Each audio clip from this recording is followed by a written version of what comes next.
Y mire, le agradezco a Fabricio Laruso, investigador de la Universidad Iberoamericana de León e integrante de la Plataforma por la Paz y la Justicia en Guanajuato, que nos acompaña hoy, justamente también para dar una opinión, para tener esta reacción ante el asesinato de Javier Barajas. Bienvenido, ¿cómo estás, Fabricio? Cuéntanos, por favor, acerca de todo esto que se vive, los niveles de violencia en Guanajuato. Híjole, están desatados. ¿Qué es lo que está pasando en esta entidad?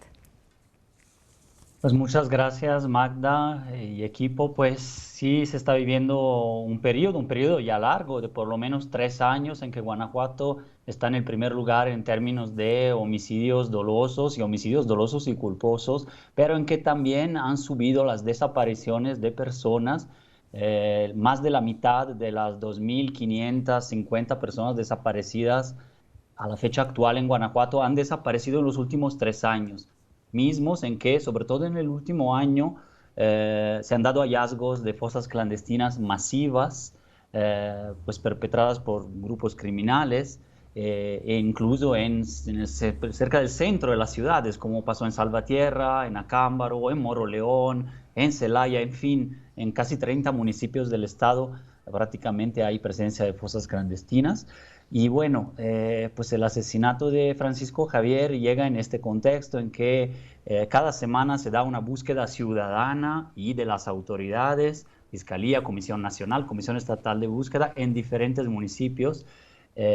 Consecutivamente, desde agosto del año pasado se han multiplicado los hallazgos y bueno, Javier se había integrado a la misma Comisión de Búsqueda Estatal recientemente en noviembre, trabajando desde Salvatierra, y pues fue justo en su ciudad donde pasó este atentado lamentable en contra de también un compañero y apoyo de muchos colectivos y de la propia comisión.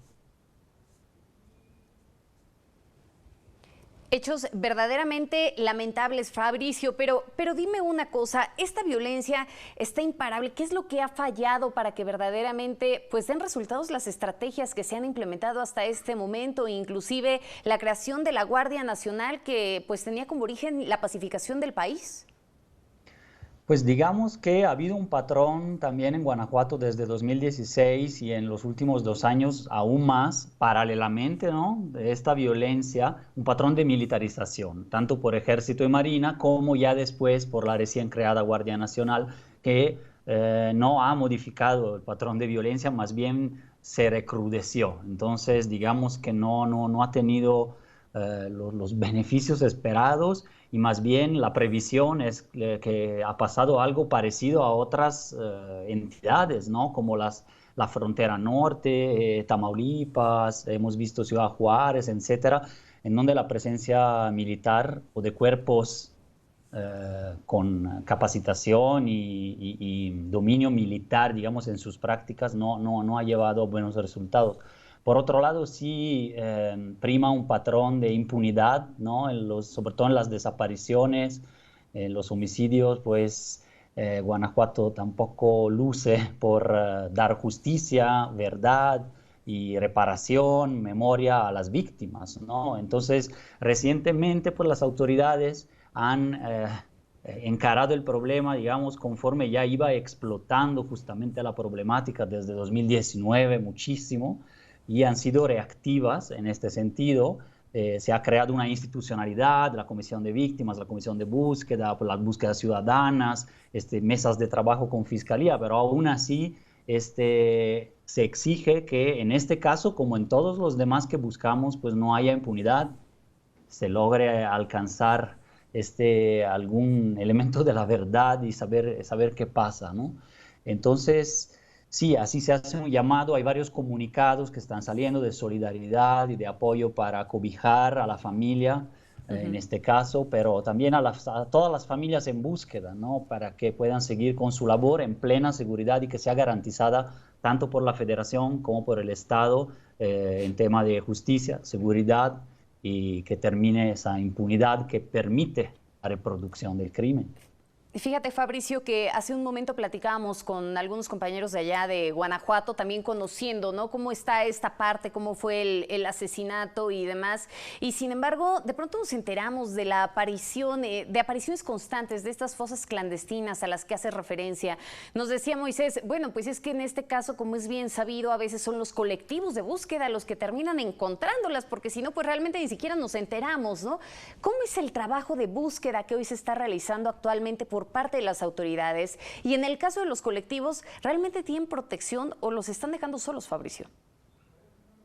Digamos que se ha ido creando una praxis, una práctica de las búsquedas, sobre todo a partir de agosto del año pasado. Todo es muy reciente, ¿no? No es que antes no se buscaba, antes ya los colectivos buscaban, hay colectivos históricos desde 2010, etcétera, pero realmente desde el 19, sobre todo en Irapuato como epicentro del dolor, realmente, Celaya, Salamanca, todo el corredor industrial, ¿no? Hasta León, los apaseos, pues empezaron búsquedas ciudadanas y ya después, desde agosto, coordinadas con la Comisión Estatal, la Comisión Nacional de Búsqueda, la Comisión de Víctimas, que también, claro, que da el apoyo logístico, la Fiscalía, etcétera, y han venido colaborando cada vez más realmente, pero también siguen búsquedas ciudadanas porque hay muchísimos puntos, ¿no?, que se tienen que explorar y los colectivos pues también tienen pues este apuro, esta sensación de que cada día que pasa pues la persona que están buscando está más lejos, ¿no? Y entonces se dan búsquedas ciudadanas incluso en condiciones de inseguridad. Las búsquedas son acompañadas por diferentes cuerpos de seguridad, aunque últimamente la Guardia Nacional ha dejado de cumplir con esa tarea y son las fuerzas estatales que acompañan o el ejército, etcétera. En cambio, se necesita mayor seguridad tanto en las búsquedas como, y es lo que se pide en algunos comunicados que van saliendo el día de hoy desde los colectivos, grupos acompañantes, etcétera, se pide también seguridad desde el nivel federal, ¿no? El mecanismo de protección a defensores de derechos humanos, una actuación expedita de la misma Fiscalía, la protección de derechos humanos en general, la Procuraduría Estatal, la Comisión Nacional. En fin, es un conjunto, una red de fuerzas que puede de alguna manera parar esto, ¿no? Ningún colectivo a solas o ninguna organización a sola o ninguna autoridad sola, creemos, ¿no? Puede detener esta violencia, sino toda la sociedad. Ya para que podamos finalizar, Fabricio, dime una cosa. Escuchábamos el 8 de abril este informe de Alejandro Encinas. Nos presentaban ahí una serie de cifras y demás. Comentaban, por ejemplo, que de 2019 a 2020 los hallazgos de fosas habrían disminuido 33.05%. El hecho de las personas localizadas con vida, sin vida, la entrega de los cuerpos a los familiares y demás. ¿Qué nos dices de todo esto? ¿Cuadran las cifras con la realidad? Brevemente para que podamos concluir, Fabricio. Bueno, te diría que hay cifras que a nivel regional no corroboran o no coinciden con el nivel nacional o federal. Entonces, en Guanajuato, sin duda es al revés, tanto en otras formas de violencias como en los hallazgos de fosas y del número de cuerpos, ¿no? Ha sido realmente una realidad que nos desborda aquí. Son centenares de fosas clandestinas. Si eran 109 fosas en los últimos 10 años, pues nada más en el último año son más de 100 fosas más, es decir, son más de 200 fosas con centenares de cuerpos, ¿no? Solamente de los últimos 6 meses, por ejemplo. No, Vaya ya mencioné realidad a la que algunos. nos enfrentamos. Claro, Vaya claro. realidad, Entonces, Fabricio. Muchísimas gracias por estos minutos para Mega Noticias. Mantengámonos al habla y le damos seguimiento a estos casos. muchas gracias y estamos aquí.